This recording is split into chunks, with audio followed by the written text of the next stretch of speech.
సిగ్గు లేకుండా సొల్లు కబుర్లు చెప్తున్నారు. ఇంకా ఇంకా అంట సూపర్ 6 అద్భుతంగా అమలైందంట. ఊరువాడల వారవాడల ఈ రాష్ట్ర ముఖ్యమంత్రి గారు ఈయన P4 అనే ఒక కార్యక్రమం పెట్టి ఈయన పీకిందేం లేదు, ఈయన పేరు పీకే అంట, ఈయన పీకిందేం లేదు. ఇక్కడ ఈ P4 అనే ఒక కార్యక్రమం పెట్టి వాడవాడల వీధుల అంట సూపర్ 6 అద్భుతంగా అమలు జరిగింది, సూపర్ 6 ఆహా ఓహో అద్భుతంగా అమలు జరిగింది, ప్రజల్లోకి వెళ్ళి వారోత్సవాలు చేయాలి అంట సూపర్ 6 అమలు గురించి. ఏం అమలు చేస్తారు ఆ వారోత్సవాలు?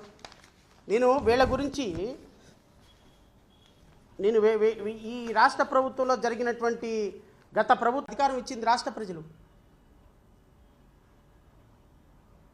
ప్రజలు ఇచ్చినటువంటి అధికారాన్ని ఇంత దుర్మార్గంగా వాడి ఈ రాష్ట్రంలో గాయపైపోతే మాట్లాడకుండా కూర్చోవాలా? నేను మీ ద్వారా రాష్ట్ర ప్రజలను అడుగుతున్నా, ఒక్కసారి గమనించండి, ఒక్కసారి మీరు గమనించండి. వీళ్ళకున్నటువంటి మీడియా, వీళ్ళకున్నటువంటి ప్రింట్ అండ్ ఎలక్ట్రానిక్ మీడియా, వీళ్ళకున్నటువంటి యూట్యూబ్ ఛానల్స్, వీళ్ళు పంచి పోషించేటువంటి యూట్యూబ్ ఛానల్స్, వీళ్ళ వ్యవస్థ మొత్తాన్ని ఆక్రమించేసి అక్కడ ఏమీ లేని చోట అద్భుతాలు సృష్టిస్తున్నాడు ముఖ్యమంత్రి చంద్రబాబు నాయుడు అని చూపించేటువంటి ఒక అద్భుతమైనటువంటి రూపకల్పనతో ABN, TV5, మహా టీవీ అండ్ యూట్యూబ్ ఛానల్స్, నాకు తెలిసి ఒక 400-500 యూట్యూబ్ ఛానల్స్ పెట్టుకొని వీళ్ళు నెలకి 200 కోట్ల రూపాయలు, ఐఎమ్ ఆన్ రికార్డ్, నెలకి 200 కోట్ల రూపాయలతోటి సోషల్ మీడియాని, యూట్యూబ్ ఛానల్ని మేనేజ్ చేస్తూ, పత్రికల్ని మేనేజ్ చేస్తూ, రాష్ట్రంలో ఏ విధమైనటువంటి పెట్టుబడులు లేకపోయినా, రాష్ట్రంలో ఏ విధమైనటువంటి ఉపాధి కల్పన లేకపోయినా, సూపర్ 6 అమలు కాకపోయినా నా రాజ్యం నామరాజ్యం, రేప్ చేస్తే మాట్లాడేవాళ్ళు లేడు, మర్డర్ చేస్తే అడిగేవాళ్ళు లేడు. ఇలాంటి పరిపాలన చేస్తున్నటువంటి ప్రభుత్వాన్ని ఎందుకు నెత్తి మీద తీసుకొచ్చి పెట్టుకున్నామా అని రాష్ట్ర ప్రజలలో రామచంద్రాన్ని ఏడుస్తుంటే మీరు సీక్రెట్ టూర్లు చేస్తారా? రాష్ట్ర ప్రజలకి మీరు భరోసా ఇవ్వాల్సినటువంటి బాధ్యత మీకు లేదా? జాబ్ క్యాలెండర్ గురించి నేను అష్యూరెన్స్ ఇచ్చాను, 1వ తారీఖు వస్తుంది, నేను ఇక్కడ కూర్చొని జాబ్ క్యాలెండర్ రిలీజ్ చేసి ఈ నిరుద్యోగుల పాలిట నేను ఈ రాష్ట్ర ప్రభుత్వం కమిట్మెంట్ తోటి ఉందని నిరూపించుకోవాల్సినటువంటి బాధ్యత మీకు లేదా నేను అడుగుతున్నాను. రాష్ట్ర IT శాఖ మంత్రిగా, అనధికారిక ముఖ్యమంత్రిగా మీరు ఈ రాష్ట్ర ప్రజల పట్ల మీరు ఎంత కమిట్మెంట్తో ఉండాల్సినటువంటి బాధ్యత మీకు లేదా నేను అడుగుతున్నాను. నేను ఇంకొక వీడియో చూపించిన తర్వాత వీళ్ళు ఈ దుర్మార్గులు చేసినటువంటి దాని మీద నేను ఆధారాలతో సహా మీ ముందుకు వస్తాను. ఇదే ప్రభుత్వంలో ఉప ముఖ్యమంత్రిగా ఉన్నటువంటి పవన్ కళ్యాణ్, ఆయన గురించి మాట్లాడకపోతే ప్రెస్ మీట్ కంప్లీట్ అవుతుంది. ఆయన గురించి మాట్లాడితీరా. ఎందుకు మాట్లాడితీరాలి అంటే ఈ దుర్మార్గులందరికంటే ఈ అలీబాబా 40 దొంగల్లో ప్రధానమైనటువంటి దొంగ ఇదిగో ఈ పవన్ కళ్యాణ్. ఈ దొంగల ముఠాకి హెడ్ చంద్రబాబు నాయుడు గారు అయితే సబ్ హెడ్ పవన్ కళ్యాణ్. ఈ ప్రభుత్వాన్ని నేనే తీసుకొచ్చాను, ఈ ప్రభుత్వాన్ని నేనే తీసుకొచ్చారు, ప్రభుత్వాన్ని నిలబెట్టారు. Yes, people of the state believed you. మీ మాటలు నమ్మారు, మోసపోయారు, నష్టపోయారు. 20 లక్షల ఉద్యోగాలు కల్పన చేస్తానన్నారు. ఎన్ని ఉద్యోగాలు కల్పన చేశారో నేను ఇప్పుడు మీకు చెప్తా, రాష్ట్ర ప్రజలకు వినిపిస్తా. ఈ డాక్యుమెంట్లన్నీ అవే. 60 లక్షల మంది నిరుద్యోగులకి మరి నిరుద్యోగ భృతి ఇస్తారన్నారు కదా సార్.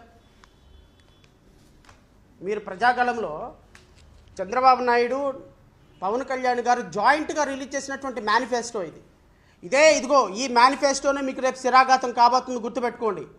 ఇదేదో పేపర్లో ఫోటోలు వేసేసుకొని సినిమా ఫ్లాప్ అయితే డిస్ట్రిబ్యూటర్ నష్టపోతాడు, సినిమా హిట్ అయితే నాకు రెమ్యునరేషన్ వస్తుంది, లేకపోతే పోతే నిర్మాత పోతాడు, నాకేంటి నేను హీరోగా నటించాను, నాకు అవ్వాల్సినటువంటి 50 కోట్లు 100 కోట్లు నాకు ఇచ్చేశారు, పోతే వాళ్లే పోతారు అనుకోవడానికి ఇది సినిమా కాదు సార్ పవన్ కళ్యాణ్ గారు, ఇది రాజకీయం.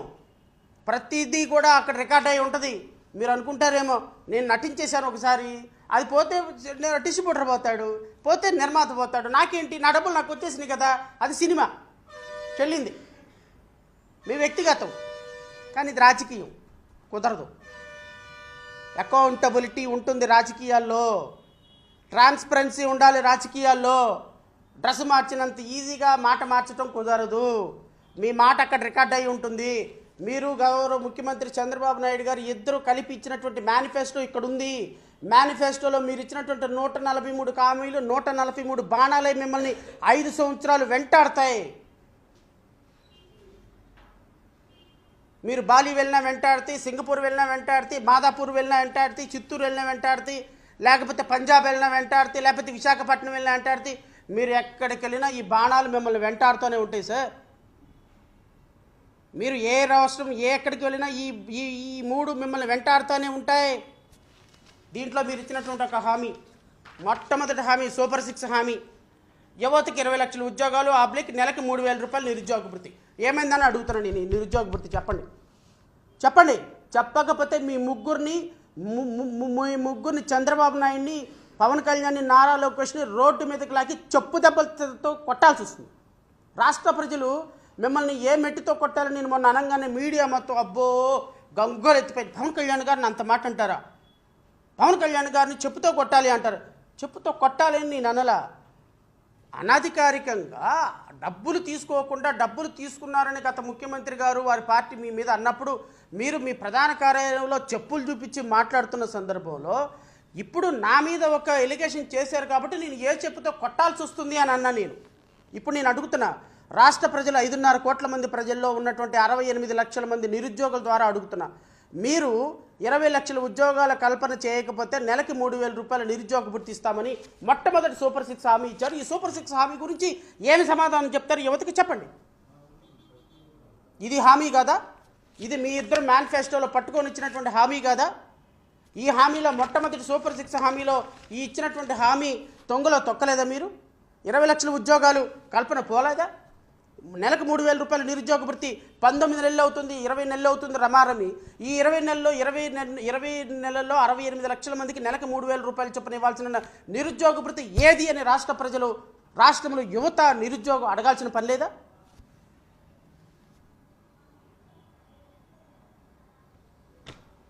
ఉన్నటువంటి ముఖ్యమంత్రి అంటే ముఖ్యమంత్రిగా 16 సంవత్సరాల అనుభవం, రాజకీయ నాయకులుగా 45 సంవత్సరాలు, ప్రధానమంత్రి మోడీని మీరే ప్రధానమంత్రిని చేశారు, వాజ్పేయిని మీరే ప్రధానమంత్రిని చేశారు, 1956 నుంచి ఇప్పటి వరకు రాష్ట్రపతులను మీరే చేశారు, ఈ దేశానికి స్వతంత్రం మీరే తీసుకొచ్చారు, ఈ దేశాన్ని బ్రిటిష్ వారిని ఎక్కడి నుంచో పారద్రోలింది మీరే, భారతదేశానికి స్వతంత్రం తెచ్చింది మీరే, హైదరాబాద్ని కట్టింది మీరే, ముంబైని కట్టింది మీరే, ఢిల్లీలో దేశ రాజధానిగా ఢిల్లీని సెలెక్ట్ చేసింది మీరే అని చెప్పుకుంటారు కదా.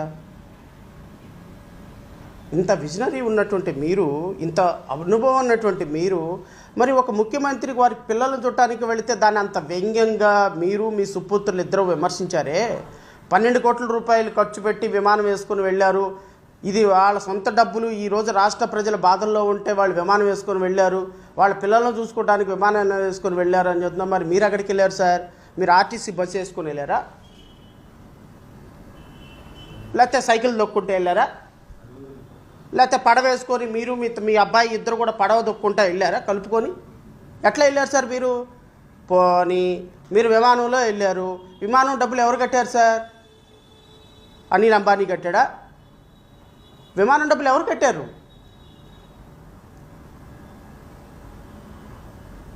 దివంగత ఎన్టీ రామారావు గారు కట్టారా? మీ మాంగారు కట్టారా? పోన్లే మా అల్లుడు మా కూతురు ఇద్దరు జనవరి 1కి వెళ్తున్నారని మీ మాంగారు కట్టారా? మీకు డబ్బులు ఎవరు కట్టారు సార్? ఆంధ్రప్రదేశ్ రాష్ట్ర బడ్జెట్లో నుంచే కదా డబ్బులు తీసుకుంది మీరు. Gannavaram to Madhapur, Madhapur to Gannavaram, Gannavaram to secretariat Vijayawada ఎవరు కడుతున్నారు సార్ డబ్బులు? దావోస్కి ఎవరు కడుతున్నారు సార్? సింగపూర్కి ఎవరు కడుతున్నారు సార్? సింగపూర్కి, దావోస్కి, ఇప్పుడు మీరు వెళ్ళినటువంటి పర్సనల్ టూర్కి డబ్బులు ఎవరు కట్టారు? మీరు విమానాల్లో వెళ్ళారా? లేకపోతే అక్కడ పార్కింగ్ ఛార్జెస్ ఉండవా? లేకపోతే మీరు వచ్చేంత వరకు మీరున్న 3 రోజుల వరకు గాల్లోనే చక్కర్లు కొడతా ఉంటుందా పార్కింగ్ చేయకుండా? విమానం గాల్లోనే చక్కర్లు కొడతా ఉంటుందా? మీరు వచ్చేంత వరకు మళ్ళీ విమానం పార్కింగ్ ఛార్జెస్ ఎక్కువైపోతాయేమో అని చెప్పడానికి. మరి మీరు మాత్రం ప్రపంచానికి ఏ రూమ్లో ఉన్నారు, ఎక్కడున్నారు, ఏ హోటల్లో ఉన్నారు, ఎవరితో ఉన్నారు, ఎక్కడున్నారు ఎవరికి చెప్పరా? మాజీ ముఖ్యమంత్రి గారు లేకపోతే ఇంకొకళ్ళు అయితే మాత్రం వాళ్ళ పిల్లలను చూడటానికి వెళితే, అధికారికంగా పర్సనల్ టూర్లకు వెళితే అది మాత్రం ప్రపంచానికి చెప్పకపోతే మైక్ పట్టుకొని మాట్లాడతారా? సో చెప్పడానికి శ్రీరంగ నీతులు ఉంటాయి కానీ పాటించడానికి శ్రీరంగ నీతులు ఉండవా అని ఒక రాజకీయ పార్టీగా ఒక గౌరవ ముఖ్యమంత్రి గారిని ప్రశ్నిస్తే ఆ గౌరవ ముఖ్యమంత్రి గారు వారి అధికార గణం ఏం సమాధానం చెప్తారో రాష్ట్ర ప్రజలకు చెప్పాలి. అంటే చాలామంది అడగొచ్చు, ఏంటండి ముఖ్యమంత్రి గారు వెళ్తే 3-4 రోజులు వెళ్తే ఏమవుతుంది, తప్పే ఉంది? తప్పేం లేదు. అబ్సల్యూట్లీ ఒక ముఖ్యమంత్రి గారు ఒక ఎక్కడికైనా సరే వెళ్ళేసి వాళ్ళు వాళ్ళకి సంబంధించినటువంటి పర్సనల్ కార్యక్రమాలు చూసుకోవచ్చు. దాని గురించి మనం ఎవరూ కామెంట్ చేయడానికి లేదు. కానీ నేనేమంటానంటే, రాష్ట్రం ఇంత బాధల్లో ఉంటే, రాష్ట్రంలో యువత ఇంత కష్టాల్లో ఉంటే 164 సీట్లు మీకు ప్రజలు అధికారం ఇచ్చి, ఎందుకు అధికారం ఇచ్చారో తెలుసా సార్? గౌరవ ముఖ్యమంత్రి గారిని నేను అడుగుతున్నా, గౌరవ ఉప ముఖ్యమంత్రిని అడుగుతున్నా, గౌరవ ఐటీ మినిస్టర్ గారిని అడుగుతున్నా. నేను ఎందుకు మీకు అధికారం ఇచ్చారు? రాష్ట్ర ప్రజలు ఏమి నమ్మి మీకు అధికారం ఇచ్చారు? 164 సీట్లతోటి భారతదేశంలోనే ఏ రాష్ట్ర ప్రభుత్వానికి రానంత మెజారిటీని మీకు ఎందుకు ఇచ్చారు రాష్ట్ర ప్రజలు? ఫారెన్ టూర్లు తిరగటానికి ఇచ్చారా? పర్సనల్గా ఇక్కడ దాచుకున్న డబ్బును తీసుకుని అక్కడ హవాలా కుంభకోణం చేయడానికి ఇచ్చారా? దేనికోసం మీకు అధికారం ఇచ్చారు రాష్ట్ర ప్రజలు? మీరు ఇచ్చినటువంటి హామీల్లో ఎంతవరకు? ఇంతకుముందు మాట్లాడుతూ గౌరవ ఐటీ శాఖ మంత్రి గారు మాట్లాడారు. ఏమని మాట్లాడారు? రాష్ట్రం ఇంత అప్పుల్లో ఉంటే, రాష్ట్రం ఇంత కష్టాల్లో ఉంటే, ప్రజలు ఇంత బాధల్లో ఉంటే మీరు మాత్రం లండన్ టూర్లు వెళ్తారా అని నేను అడుగుతున్నాను నారా లోకేష్ గారిని. యుగళం అనేటువంటి ఒక వాకింగ్ పరేడ్ చేశారు, మీరు గుర్తుందో లేదో నాకైతే తెలియదు, బహుశా మర్చిపెట్టారు. ఎందుకంటే అధికారం ఒకసారి వచ్చేసిన తర్వాత అది గుర్తుపెట్టుకోవాల్సిన అవసరం లేదు కదా. అధికారం ఒకసారి వచ్చేసింది, మనం ఉప ముఖ్యమంత్రి, మనం కోరుకున్న వాళ్ళు ఉప ముఖ్యమంత్రి, మీ నాన్నగారు ముఖ్యమంత్రి, మీరేమో అనధికారిక ముఖ్యమంత్రి అయిపోయినారు. ఇంకా మీకు రాష్ట్ర ప్రజల కష్టాలతో సంబంధం ఏంటి? రాష్ట్రంలో యువత గురించి సంబంధం ఏంటి? మీరు ఇచ్చిన హామీల గురించి సంబంధం ఏంటి? మీరు మాట్లాడినటువంటి మాటల గురించి సంబంధం ఏంటి? మీరు చేసిన వాగ్దానాల గురించి ఆలోచించాల్సిన అవసరమే ఉంది. రాష్ట్ర ప్రజల భవిష్యత్తు అవసరమేముంది? రాష్ట్ర ప్రగతి అవసరమేముంది? రాష్ట్రంలో ప్రజలు కష్టాలు అవసరమేముంది? రాష్ట్రంలో అమరావతికి నిధులు వస్తే ఎంత, రాకపోతే ఎంత? రాష్ట్రంలో ప్రజలకి ఉద్యోగాలు వస్తే ఎంత, రాకపోతే ఎంత? ఉపాధ్యాయులకి, ఉద్యోగస్తులకి డిఏ వస్తే ఎంత, రాకపోతే ఎంత? ఈ రాష్ట్రానికి కంపెనీలు వస్తే ఎంత, రాకపోతే ఎంత? మన జేబులు నిండుతున్నాయి, మన ఖజానా నిండుతుంది, మన పర్సనల్ అకౌంట్లు నిండుతున్నాయి, చాలు. ఎంత సంపాదించాము అంటే 30-40 సంవత్సరాల సినిమాల్లో మా అన్నయ్య గారు సంపాదించిన దానికి 3 అంతలుగా ఈ 18 నెలల కాలంలో సంపాదించిన పవన్ కళ్యాణ్కి తెలుసు పొలిటికల్ పవర్ వాల్యూ ఏంటో. రోజుకి 5 కోట్ల రూపాయలు తీసుకుని 150 కోట్ల నుంచి ఇప్పుడు 200 కోట్ల రూపాయలకి నూతన సంవత్సరంలో మీ యొక్క ఇన్కమ్ రేటు పెంచుకున్నారు, చూసారా? ఆ ఇన్కమ్ రేటు పెంచుకున్నారు. హలో, తెలుగు రాజ్యం ఛానల్ చూస్తున్నారా? సామాజిక, రాజకీయ, జీవన చిత్రణే తెలుగు రాజ్యం. అతిశయోక్తులు, అసత్యాలు ఉండవు. రాజకీయ కోణం కాదు, ప్రజా కోణమే కొలబద్ద. తెలుగు రాజ్యం వీక్షణ మీ ఉత్తమ అభిరుచికి నిదర్శనం.